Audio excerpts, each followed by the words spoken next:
మీ ఇంట్లో కార్ని రెంట్కిచ్చి డబ్బు సంపాదించాలనుకుంటున్నారా? అయితే వెంటనే ఈ నెంబర్కి కాల్ చేయండి. నమస్తే, వెల్కమ్ టు మార్కెట్ ముచ్చట్లు. నేను మీ విష్ణు. 2024 చివరిలోకి వచ్చేసాం. 2025 నూతన సంవత్సరంలోకి అడుగు పెట్టబోతున్నాం. మరి ఈ 2024లో ఏ అసెట్ క్లాసెస్ ఏ విధంగా పెర్ఫామ్ చేశాయి, పెట్టుబడిదారులకు ఎటువంటి రిటర్న్స్ అందించాయి, ఇటువంటి ఆసక్తికరమైన అంశాల గురించి మనకు ఈ రెండు వ్రాపప్ అందించేందుకు ప్రస్తుతం మనతో పాటు సుమన్ టీవీ స్టూడియోలో senior stock market analyst Eedara Ramakrishna గారు, బిజినెస్ అనలిస్ట్ వెంకట్ మేక గారు, సర్టిఫైడ్ ఫైనాన్షియల్ ప్లానర్ మాధవిరెడ్డి గారు ఉన్నారు. సో వారందరితో మాట్లాడదాం. ఈదర రామకృష్ణ గారు నమస్తే సార్. నమస్తే అండి. వెంకట్ మేక గారు నమస్తే సార్. నమస్తే అండి. మాధవిరెడ్డి గారు నమస్తే మేడం. నమస్తే అండి. సో ఈదర రామకృష్ణ గారు, ఫస్ట్ మీతోనే మొదలు పెడతాను. సో 2024లో మరి ఏ ఇండెక్స్లు ఏ విధంగా పెర్ఫామ్ చేశాయంటారు అసలు? ఈ క్యాలెండర్ ఇయర్ 2024లో నిఫ్టీ సెన్సెక్స్ దాదాపుగా 9 to 10% ప్రాఫిట్స్లో క్లోజ్ అవుతున్నాయండి. అట్లాగే బ్యాంక్ నిఫ్టీ వచ్చేటప్పటికి ఆల్మోస్ట్ 6.5% ప్రాఫిట్లో క్లోజ్ అవుతుంది. అట్లాగే కొంచెం బ్రాడర్ ఇండెక్స్లు అయిన సిఎన్ఎక్స్ 500, అంటే దాంట్లో 500 స్టాక్స్ ఉంటాయి. ఈ సిఎన్ఎక్స్ 500 చూస్తే మొత్తం మీద దాదాపుగా 16% దాకా పెరిగింది. ఇంకా మిగతా ఇండస్ట్రీస్లు ఓవరాల్గా గుడ్ సెక్టార్స్, బ్యాడ్ సెక్టార్స్ కనుక మనం అనలైజ్ చేసినట్లయితే పర్టికులర్గా హెల్త్ కేర్ సెక్టర్ బాగా పర్ఫార్మెన్స్ చేసిందండి. దాదాపు 38% హెల్త్ కేర్ సెక్టర్లో మనం ప్రాఫిట్స్ చూసాము. అట్లాగే కన్జ్యూమర్ డ్యూరబుల్స్, అట్లాగే ఫార్మా సెక్టారు, రియాలిటీ సెక్టారు, ఈ 4 సెక్టార్స్ మంచి, అంటే అబోవ్ 30% రిటర్న్స్ అనేవి పొందడం చూసాము. నెగిటివ్ సెక్టార్స్గా మనం మెయిన్గా చూస్తే మీడియా దాదాపుగా 22% లాస్ అయింది. మీడియా బాగా లాస్ అయినట్టే. ప్రైవేట్ బ్యాంక్స్ వచ్చేటప్పటికి ఫ్లాట్గా క్లోజ్ అయింది, అంటే పెద్ద ప్రాఫిట్ లేదు, లాస్ లేదు. ఎఫ్ఎంసీజీ సెక్టర్ మాత్రం కొంచెం డల్గా ట్రేడ్ అయింది. ఓవరాల్ ఇండెక్స్ పరంగా పెద్ద లాస్ లేనప్పటికీ, అంటే -1% ఉన్నప్పటికీ స్టాక్స్ వైజ్గా హై నుంచి చూస్తే 20-30% పర్టికులర్గా పెద్ద స్టాక్స్, అన్ని నేమ్స్ మనం హిందుస్థాన్ యూనిలివర్ నుంచి డాబర్, గాడ్రేజ్ కన్స్యూమర్ ప్రోడక్ట్స్, అన్ని స్టాక్స్ కూడా, నెస్లే లాంటి స్టాక్ కూడా హై నుంచి దాదాపుగా 20-25% నష్టాలను మూట కట్టుకుందండి. సో ఇక్కడ మనం మేజర్గా అబ్జర్వ్ చేయాల్సిన విషయం ఏంటంటే, ఈ గ్యాప్స్ ఎందుకు వచ్చాయి అంటే, మెయిన్గా పెద్ద ఇండెక్స్లు ఏమో కేవలం 10%లే పెరిగి, చిన్న ఇండస్ట్రీస్లు అంటే స్మాల్ ఇండెక్స్లు, మిడ్ క్యాప్ ఇండెక్స్లు, అట్లాగే బ్రాడర్ ఇండెక్స్ అయిన సిఎన్ఎక్స్ 500 ఇవన్నీ ఎక్కువ పెరగడానికి కారణం మనం అబ్జర్వ్ చేస్తే, మెయిన్గా నిఫ్టీ కాన్స్టిట్యూయెంట్స్ డ్యామేజ్ చేశాయండి. మెయిన్గా రిలయన్స్ పెద్ద కల్ప్రిట్ అని చెప్పుకోవచ్చు. రిలయన్స్ ఈ సంవత్సరం నెగిటివ్ రిటర్న్స్ ఇచ్చింది. అట్లాగే మనకి ఎల్ఎన్టీ, టీసీఎస్ లాంటివి ఫ్లాట్గా ట్రేడ్ అయినాయి. కొటాక్ బ్యాంక్ లాంటిది -4% రిటర్న్ ఇచ్చింది. ఇట్లా హెవీ వెయిట్స్, అట్లాగే ఎఫ్ఎంసీజీ రంగంలో ఉన్న ఏషియన్ పెయింట్స్ దగ్గర నుంచి హిందుస్థాన్ యూనిలివర్, ఐటీసీ ఇవన్నీ కూడా మ్యూటెడ్ పర్ఫార్మెన్స్లు చేయడం వల్ల బ్రాడర్ ఇండెక్స్ అయిన నిఫ్టీ, సెన్సెక్స్ ఏమో తక్కువగా పెరిగాయి, మిగతా ఇండస్ట్రీస్లు ఎక్కువగా పెరగడం చూసాం. సో ఓవరాల్గా గుడ్ ఇయర్ అని చెప్పుకోవచ్చు అండి. 2024 ఆఫ్టర్ 4 years ఎక్స్ట్రాడినరీ రిటర్న్స్, అంటే 2020 కరోనా టైం నుంచి ఇండెక్స్ రిటర్న్ పరంగా చూస్తే చాలా మంచి రిటర్న్స్ ఇచ్చిన టైము మనకి. అట్లాగే ఇంత మంచి రిటర్న్స్ ఇచ్చిన తర్వాత కూడా 5th year కూడా 10% రిటర్న్ రావడం అనేది ఆనందించదగ్గ విషయం, మంచి ఇయర్ అని చెప్తాను. సో వెంకట్ గారు, మీ దగ్గరకు వచ్చేస్తాను. మరొక most important asset classes gold and real estate. So గోల్డ్కి సంబంధించి చాలా ఎక్సైట్మెంట్ ఉంటుంది. అసలు గోల్డ్ మార్కెట్ ఎలా ఉంటుంది ఈ సంవత్సరం, మనం అసలు గోల్డ్ కొనగలమా కొనలేమా అంటూ కూడా ప్రతి ఒక్కరిలో గోల్డ్ ప్రైసెస్కి సంబంధించిన ఎక్సైట్మెంట్ ఉంటుంది. కాబట్టి ఫస్ట్ అసలు మనం గోల్డ్ మార్కెట్ గురించి మాట్లాడుకుందాం. 2024లో అసలు గోల్డ్ మార్కెట్ ఏ విధంగా పెర్ఫామ్ చేసింది అంటారు? రిటర్న్స్ పరంగా పెట్టుబడిదారులకు ఎటువంటి లాభాలు తెచ్చిపెట్టింది అంటారు? అసలు గోల్డ్ అండ్ రియల్ ఎస్టేట్ రెండు కూడా 2024 గోల్డెన్ ఇయర్ ఏనండి. ఒక విధంగా చెప్పాలంటే, ముఖ్యంగా బులియన్ మార్కెట్ చూసుకుంటే మనకి 21, 22, 23 ఈ 3 సంవత్సరాలు కూడా మనకి రిటర్న్స్ ఇవ్వలేదండి. బులియన్ ఇవ్వలేదు అంటే పెద్దగా ఇవ్వలేదు. 21 అయితే మీకు నెగిటివ్ రిటర్న్స్లోనే ఉంది, గోల్డ్ సిల్వర్ రెండు చూసుకుంటే. సో 22, 23 ఏమో కొంచెం తక్కువ రిటర్న్స్లో ఉన్నాయండి, అంటే -20% ఉంది. 24కి వచ్చేసరికి మీకు గోల్డ్, సిల్వర్ రెండు కూడా మంచి రిటర్న్స్ ఇచ్చినాయండి. మోర్ దాన్ 20% రిటర్న్స్ ఇచ్చినాయండి. 22%, అరౌండ్ 22% రిటర్న్స్ ఇచ్చినాయి గోల్డ్ అండ్ సిల్వర్ రెండు కూడా. దానికి సంబంధించిన స్టాక్స్ కూడా చూసుకుంటే మీరు గోల్డ్ స్టాక్స్ సంబంధించి, అంటే గోల్డ్ ట్రేడింగ్గా కానీ, గోల్డ్ ఇన్వెస్ట్మెంట్గా చేసే స్టాక్స్ కానీ చూసుకుంటే చాలా స్టాక్స్ కూడా మనకి మోర్ దాన్ 100% రిటర్న్స్ ఇచ్చినాయండి. పీసీ జ్యువెలరీస్ ఎగ్జాంపుల్ తీసుకుంటే అది మోర్ దాన్ 260% రిటర్న్స్ ఇచ్చింది. అట్లాగే కళ్యాణ్ జ్యువెలరీస్ కానీ ఇంకా అదర్ స్టాక్స్ కానీ మోర్ దాన్ 100% రిటర్న్స్ ఇచ్చినాయండి. అలాగే మీరు రియల్ ఎస్టేట్ స్టాక్స్ కనుక తీసుకుంటే చాలా స్టాక్స్ మనకి మోర్ దాన్ 50% రిటర్న్స్ అయితే ఇచ్చినాయండి. So real estate as a హోల్గా సెక్టార్గా తీసుకుంటే మనకి real estate sector around 38% returns దాకా ఇచ్చిందండి.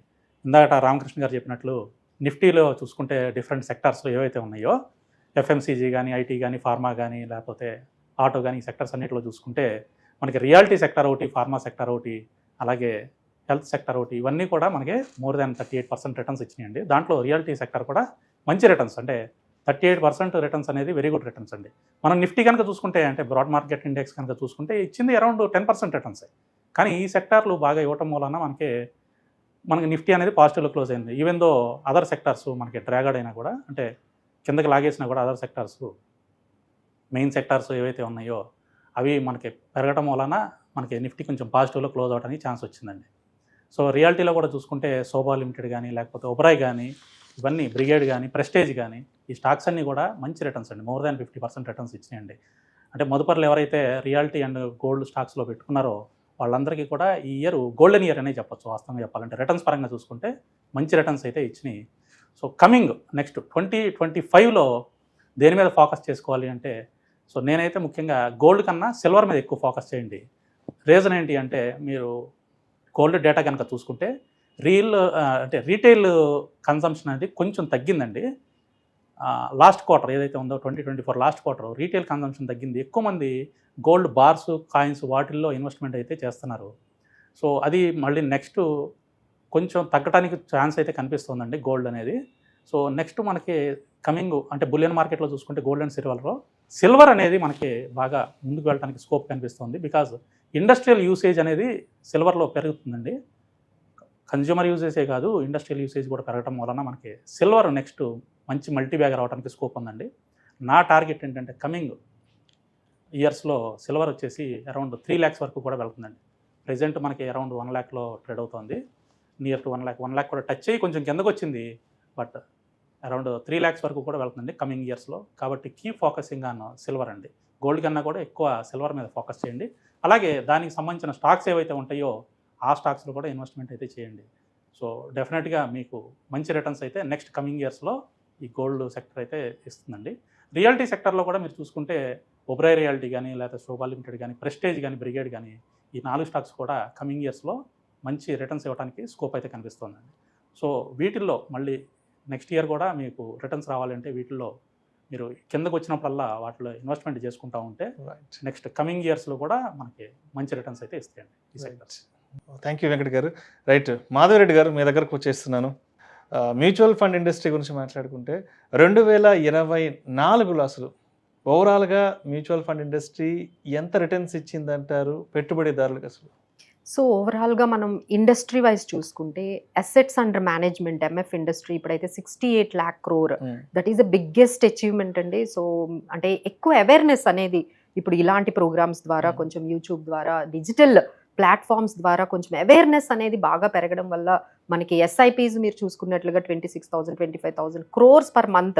సో మార్కెట్లో ఇంత వాల్టిలిటీ అనేది 2024లో ఇంత వాల్టిలిటీ అంటే మనము రైట్ ఫ్రమ్ మనకి మన ఎలక్షన్స్ 2024లో మన జనరల్ ఎలక్షన్స్, తర్వాత US elections, geo political tensions, ఇలా ట్యాక్స్లో వచ్చే కొన్ని చేంజెస్, ఇలా ఇన్నిటిని తట్టుకొని మన మార్కెట్స్ ఇంత రెసిలియంట్గా ఉన్నాయంటే that we have to give the credit to the mutual fund ఇండస్ట్రీకే మొత్తం క్రెడిట్ అనేది వెళ్తుందండి. So they have taken this markets ఇంత పాజిటివ్గా కొంచెం ఇంత ఈ టైంలో కూడా. అంటే ఈసారి ఎఫ్ఐఐస్ అండి ఆల్మోస్ట్ 1,72 lakh crore లాస్ట్ 3 మనం మంత్స్ చూసుకున్నట్లయితే తీసేశారండి మనీని. సో ఎఫ్ఐఐస్ ఇంత మనీని తీసుకువెళ్ళిపోయినా, ఇంత నెగిటివిటీ, ఇంత వాల్టిలిటీ ఉన్న మన మార్కెట్స్ ఇంత స్ట్రాంగ్గా ఉన్నా, ఇంత రెసిలియంట్గా ఉంటే బికాస్ ఆఫ్ మ్యూచువల్ ఫండ్స్ అండి. సో ఎస్ఐపీస్ ద్వారా ఈ మార్కెట్కి చాలా పాజిటివిటీ అనేది ఈక్విటీ మార్కెట్స్లోకి వచ్చింది, అవేర్నెస్ అనేది బాగా క్రియేట్ అయిందండి. So especially there are most popular funds అనేవి మనం చూసుకున్నట్లయితే ఫ్లెక్సీ క్యాప్ ఫండ్స్ బాగా పాపులర్ అయ్యండి. Parag Parikh flexi cap funds, తర్వాత మనకి కాంట్రా ఫండ్స్ అండి. ఎస్బీఐ కాంట్రా ఫండ్ అనేది చాలా మనకి ఎక్కువ అమౌంట్ అందులోనే ఇన్వెస్ట్ చేశారు. ఇక మనం చెప్పక్కర్లేదు, mid cap small caps have beat and the index returns ని బీట్ చేస్తూ ఈసారి మనకి mid cap funds, especially Motilal mid cap అయితేనండి ఆల్మోస్ట్ 40% పైనే మనకి రిటర్న్స్ అనేవి తీసుకొచ్చింది. అలానే మనకి small caps, Quant small cap కానీ, హెచ్ఎస్బిసి కానీ, నిప్పాన్ స్మాల్ క్యాప్, ఇక అసలు ఆ స్మాల్ క్యాప్ లేని పోర్ట్ఫోలియోనే ఉండదు అంటే మనం ఆశ్చర్యపోక్కర్లేదు. So they have got very good returns అండి. సో అందరూ కూడా ఈ మిడ్ క్యాప్స్ స్మాల్ క్యాప్స్ లో మాత్రం మంచి రిటర్న్స్ ఈ ఇయర్లో మనకి తీసుకొచ్చారు. సో లెట్స్ టాక్ అబౌట్ ఇప్పుడు 2025లో ఎలాంటివి తీసుకోవాలంటే కొన్ని ట్రెండ్స్ అయితే స్టార్ట్ అయ్యాయండి. అంటే థిమటిక్ స్కీమ్స్ అనేవి 2024లోనే మనకి స్టార్ట్ అయ్యాయి. సో దాని మీద కూడా చాలా వెళ్తున్నారు. అలానే కొంచెం అగ్రెసివ్గా కూడా వెళ్తున్నారండి. అంటే ఈసారి అంటే ఈ మ్యూచువల్ ఫండ్స్ ద్వారా గ్లోబల్ ఎక్స్పోజర్ కూడా తీసుకుంటున్నారండి. That is a very good change that we have seen. ఇప్పుడు S&P 500 కాకుండా మనం గ్లోబల్లో కూడా యుఎస్ మార్కెట్స్లో కూడా త్రూ గ్లోబల్ ఫండ్స్ ద్వారా మ్యూచువల్ ఫండ్స్లో that is the biggest trend.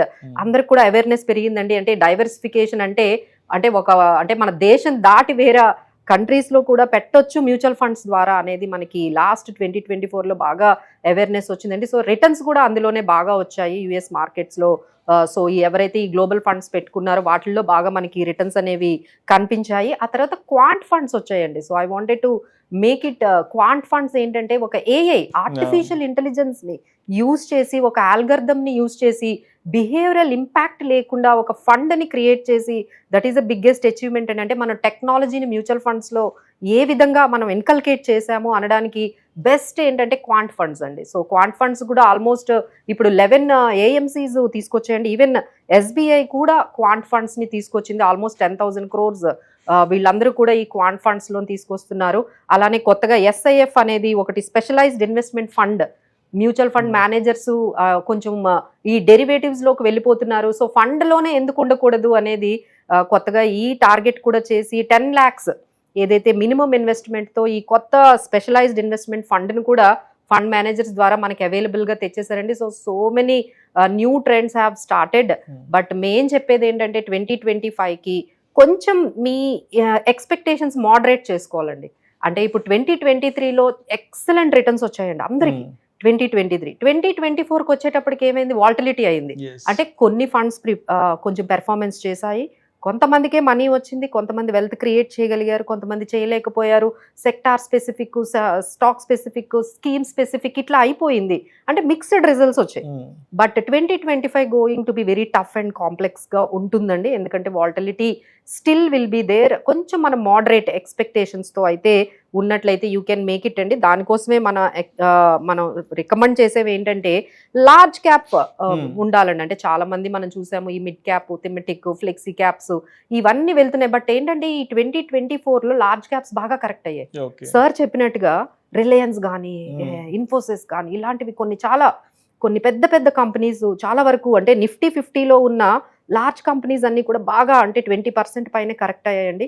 So మీకు మంచిగా రిటర్న్స్ రావాలంటే మీరు లార్జ్ క్యాప్ ఫండ్స్లోకి ఇప్పుడు ఎంట్రీ తీసుకుంటే లైక్ ICICI లార్జ్ క్యాప్ కానీ, నిప్పాన్ కానీ, ఇన్వెస్కో ఇలాంటి లార్జ్ క్యాప్ ఫండ్స్ని మీరు ఒకటి యాడ్ చేసుకోవచ్చండి. ఇంకా మిడ్ క్యాప్ కూడా ఎడెల్వైజ్ కానీ, మోతీలాల్ ఓస్వాల్ మిడ్ క్యాప్స్ కానీ, హైబ్రిడ్ ఫండ్స్ కూడా కొంచెం మేము రికమెండ్ చేస్తున్నామండి. కొంచెం ఈ డెట్ కూడా ఉన్నట్లుంటే ఇలాంటి వాల్టిలిటీలో ఒక్కసారిగా మీ పోర్ట్ఫోలియో అనేది నెగిటివ్ కాకుండా ఉంటుంది. So what we are recommending have some exposure in debt. అంటే ఏంటంటే హైబ్రిడ్ ఫండ్స్ అంటే డెట్ అండ్ ఈక్విటీ రెండు ఉంటాయి.